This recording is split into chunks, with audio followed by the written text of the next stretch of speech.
Sa mga kapwa ko Pilipino, malinaw na nakasaad sa konstitusyon. Walang sinumang senador ang maaaring lehitimong tumayo bilang Pangulo ng Senado batay lamang sa 12 boto. Ito ay pinagtibay sa ilalim ng 1987 Constitution. Sa Article 6, Section 16, Subsection 1 ng 1987 Constitution.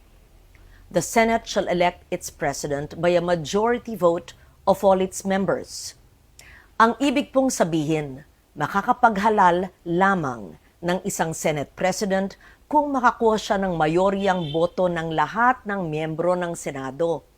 Ayon po sa konstitusyon, 24 ang kabuuang bilang ng mga halal na senador. Kaya naman, 13 po ang kinakailangan para magkaroon ng mayorya.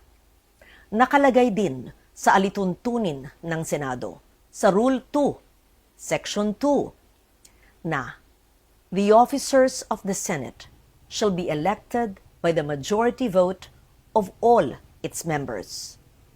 Ang mga opisyal po ng Senado ay ang Senate President, Senate President pro tempore, Senate Secretary, at Sergeant at Arms.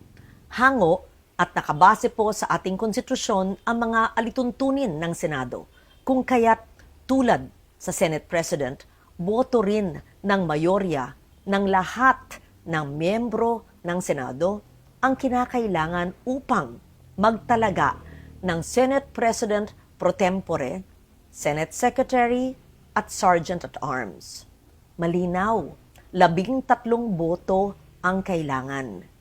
Sabi din po sa Rule 15, Section 44 ng alituntunin ng Senado na except during the election of officers, a majority of the senators shall constitute a quorum. Simple lang po ang kahulugan nito. Iba po ang bilang na kailangan para sa quorum. Iba rin po ang bilang na kailangan para po sa eleksyon. Kapag eleksyon po ng mga opisyal ng Senado, kailangan ang mayoryang boto ng lahat ng miyembro ng Senado upang sila'y mahalal.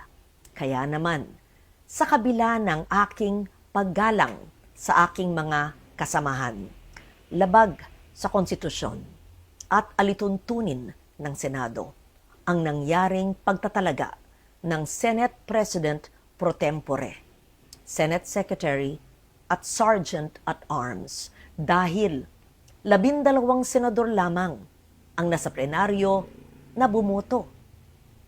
Kulang ng 1 boto para masabing mayorya ng lahat ng miyembro ng Senado ang bumoto para sa pagbabago ng liderato.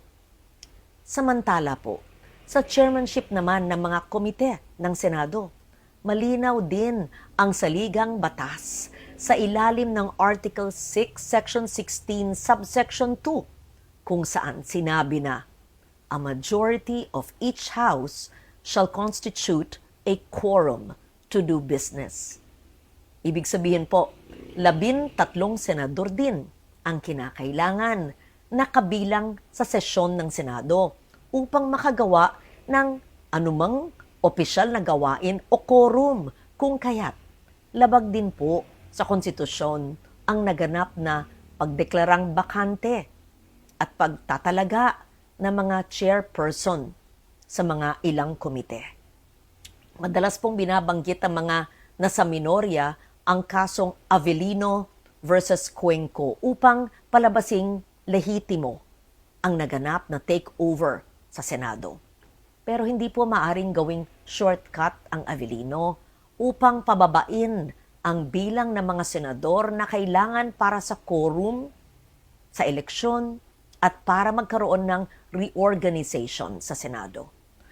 1949 pa ang kasong ito at naganap sa ilalim ng 1935 Constitution. Nagbago na ang ating saligang batas, 1987 Constitution na ang sumasaklaw po sa atin. Dito, malinaw na 13 ang kinakailangang boto para maghalal ng Pangulo ng Senado at parehong bilang din ang kinakailangan para sa pagboto ng mga opisyal. Hindi rin bago ang patakarang ito noong pang 1973 Constitution. Malinaw na ring nakasaad na ang Speaker ng National Assembly ay dapat mahalal sa pamamagitan ng mga mayoryang boto ng lahat ng miyembro. Kung tatanggapin natin na maaring basta-basta na lamang bawasan ang bilang ng mga senador na kinakailangan para sa eleksyon ng mga opisyal at pinuno ng mga komite, malaki ang magiging epekto nito sa operasyon ng mataas na kapulungan. So tuwing may mga senador na nagkakasakit, nasa abroad, pansamantalang wala sa session, na aresto, na detina, at iba pang kadahilanan, maaring gamitin ang dahilan na ito para palaging mag-reorganize ng Senado. Pag nangyari po yun, hindi na representasyon ng taong bayan. Interes at issue ng panahon ang magtatakda kung sino ang nasa mayorya at mga opisyal ng Senado. Ang magiging labanan na lang ay kung sino ang makakapagbawas ng pisikal na presensya ng kabilang panig sa bulwagan.